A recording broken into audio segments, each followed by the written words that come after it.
Hello. Good afternoon. It's your boy Star Child. What up? Over here being grateful that you're here with me reading the news.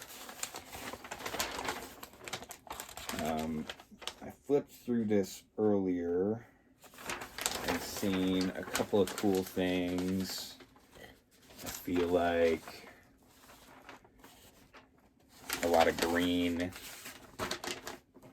Green is definitely in the public's mind right now. And so yeah, this one about a ceramic artist. A study of earth and fire. A ceramic artist tries to ensure that his pieces are easy on the environment. Mitch Iberg, who lives in St. Paul, Minnesota, makes ancient-looking tableware, vessels, and sculptures primarily out of clay that he digs from the earth with his own hands and some tools. Driving his truck 2.5 hours to an open valley near the Minnesota River, he comes away with 1,000 or so pounds, a quantity that will last him roughly a year. He has permission from the mining company that owns the property. Clay was not where his journey began. Born in Wisconsin across the river from Minnesota and raised partly in Iowa City,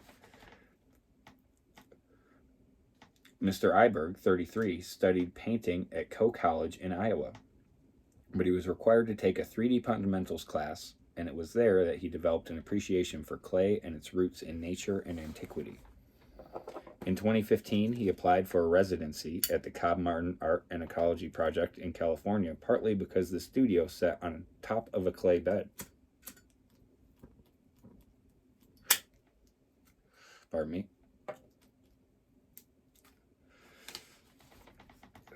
And when he settled on a place to open a workshop, Studio Alluvium, with fellow Cobb resident Zoe Powell, who is now his fiancée, he chose Minnesota to no small extent because he was familiar with the clay. On top of the matter of earth was the question of fire. Throughout his residency hopping, Mr. Iberg was drawn to specialized wood-fired kilns, which he continues to use. My work has changed in each setting in response to the clays that are available and in response to the community of other wood-fire artists in that area, he said. Wood firing produces different results depending on the type of timber used, how dry it is, and how much oxygen is let into the kiln. The clay is typically fired without any glaze, and the texture, color, and markings change over the course of several days. That's dope. I've never used a kiln like that. Yeah, it sounds like a whole different game.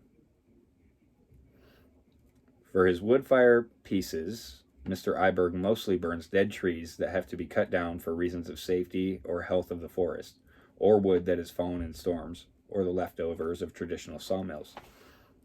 Today, he wood fires about 40% of his pieces using a kiln at the College of St. Benedict in St. Joseph, Minnesota. About 20% of his ceramic objects use no thermal energy at all, but are left raw.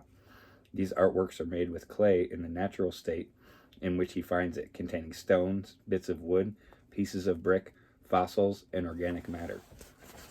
If you were to put them in water, they would slake back into workable clay, he said. Because of this, there's an extra element of fragility. For more utilitarian pieces, such as teapots, he removes the bits that aren't clay.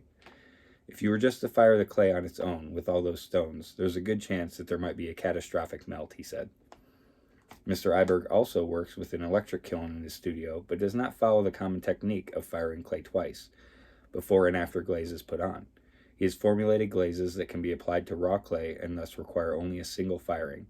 That was largely a decision to cut down on the electrical usage, he said. Beautiful. I love that. Mr. Iberg's work can be found in several galleries and retail sites. Tommy Zung, who owns a design store in Manhattan called Shop Zung, said he discovered Mr. Iberg on Instagram while looking for artisans, quote, with a mindful approach to craftsmanship. He described Mr. Iberg's methods as intimate and purposeful, from how his clay was sourced to the meditated imperfections he left to be embraced by its viewers. Baller. And there's some pictures in here of some of his clay stuff. It looks pretty raw and pretty dope. Shot of him right there. Sounds like fun to me. Thank you for listening. I hope you're having a beautiful day, and I love you. Peace.